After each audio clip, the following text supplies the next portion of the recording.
अभी मैं आपसे पूछूं कि ये कौन सा पत्ता है तो आप क्या कहेंगे? लाल का एक लाल का इक्का। ठीक है, लाल का इक्का लेकर मैं आपके हाथ में ऐसे रख दूंगा, उसे थोड़ा ढीला रखो। ठीक है, अभी मैं आपको पूछूं आपके हाथ में कौन सा पत्ता है तो आप क्या कहेंगे? लाल का एक लास्ट टाइम देखने दे रहा हूँ, देख लो, फिर देखने नहीं मिलेगा। देख लो, लाल का इक्का है, वो लाल का इक्का है। तो ये कौन सा इक्का है?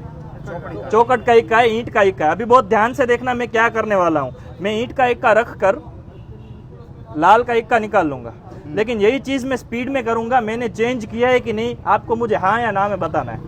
ठीक है, किया है कि नहीं? नहीं किया। ऑब्वियसली नहीं किया है। ठीक है, इजी नहीं, पर अभी ध्यान से देखना, बहुत स्पीड में करने वाला हूं। किया है कि नहीं चेंज? किया है ना? तो ऊपर नीचे किया। हाँ, तो लाल का ऊपर होगा और ईंट का नीचे होगा, कि ईंट का ऊपर होगा और लाल का नीचे होगा? क्या लग रहा का ऊपर होगा। है? ईंट का ऊपर होगा और लाल का नीचे। अंकल 50-50 की शर्त लगाते हैं। 100-100 20-20 अच्छा, इसमें कभी शर्त लगाते नहीं है, क्योंकि लाल के इक्के यहाँ पे है ही नहीं।